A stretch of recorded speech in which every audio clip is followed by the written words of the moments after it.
Bonjour à tous, nous allons découvrir aujourd'hui un excellent, j'allais dire logiciel, mais c'est pas ça, une excellente application qui s'appelle Padlet. Donc sur votre moteur de recherche préféré, vous tapez Padlet et voilà, vous arrivez directement sur le site internet, puisqu'en fait c'est un site internet. Donc Padlet, vous pouvez vous connecter pour pouvoir retrouver plus facilement vos pages créées, mais c'est même pas nécessaire. Donc vous cliquez sur créer un mur, et là une page apparaît, un mur vierge, avec une adresse ici, donc j'ai un petit peu gommé, mais qui est tout à fait visible, et donc cette adresse, ce mur, donc on peut le partager avec d'autres personnes qui vont pouvoir donc créer, interagir en même temps ou en différé via un mail, compléter un mur. Alors comment ça fonctionne?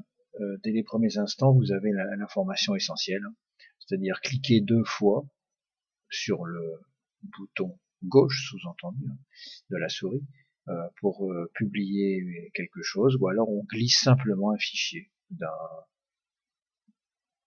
répertoire quelconque vers ce mur. Alors voyons ce qui se passe quand je double-clique, donc je mets mon titre, et puis voilà, on peut écrire assez longuement, hein, pas de problème. Donc on voit qu'on peut effacer bien sûr le billet, et ici on a plusieurs possibilités. Donc soit prendre une photo via la webcam, bon, ce que j'ai constaté ça marchait pas sur les tablettes. Ici télécharger, téléverser quelque chose. Alors on va cliquer là-dessus, on va voir. Donc il apparaît une petite fenêtre, on peut glisser dans cette fenêtre encore une fois, ou alors cliquer pour parcourir, donc c'est ce que je fais. Je vais chercher une image, et l'image apparaît. Voilà, tout simplement. Donc je peux enlever l'image si besoin. Donc pour créer un deuxième billet, on double-clique sur un endroit vierge du mur. Donc on voit que tout de suite on peut l'effacer si on veut, on réécrit quelque chose, et là par exemple j'ai copié-collé le lien d'une page. Voilà, on clique sur ajouter, et on a la petite image qui apparaît. Et donc si on clique à cet endroit-là, eh bien on réaccède à la page internet complètement. Alors pour chaque billet créé, si on reclique dessus, on voit qu'on peut de nouveau le modifier ou l'effacer. Alors voilà, par exemple là j'ai créé 2 billets. Si je peux tout à fait déplacer mes billets, les mettre dans la position que je souhaite. Alors donc si on s'intéresse à la partie droite du mur, on trouve un ensemble de boutons pour agir. Donc si on s'intéresse à celui qui est le plus bas, on peut donc modifier ce mur. Donc voilà ce qu'on peut faire. On peut mettre une petite image pour agrémenter, mettre un titre, une petite description, pas forcément très utile. On peut aussi changer le fond du mur. Alors, voyons, il y a des images très très vives en couleur, d'autres beaucoup plus pastel à voir. Donc ici, si on clique sur disposition, on a soit une disposition libre, comme on vient de voir à l'instant en fait, hein, ou soit on peut l'avoir sous forme de flux, c'est-à-dire des éléments qui sont les uns en dessous des autres, c'est assez clair, ou soit voilà une grille, c'est-à-dire quelque chose d'un peu rangé quand même. Alors si on clique sur vie privée, on a quelque chose d'intéressant. Donc on peut le protéger par mot de passe. Donc voilà, on peut donner le lien à tout le monde, euh,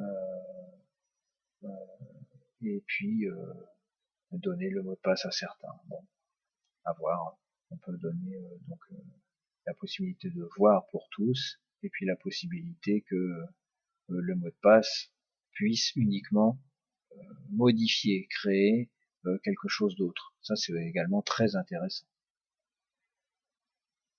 Et ensuite là, si on prend cet élément, là on a quelque chose d'intéressant, c'est qu'on peut donc partager son lien, forcément.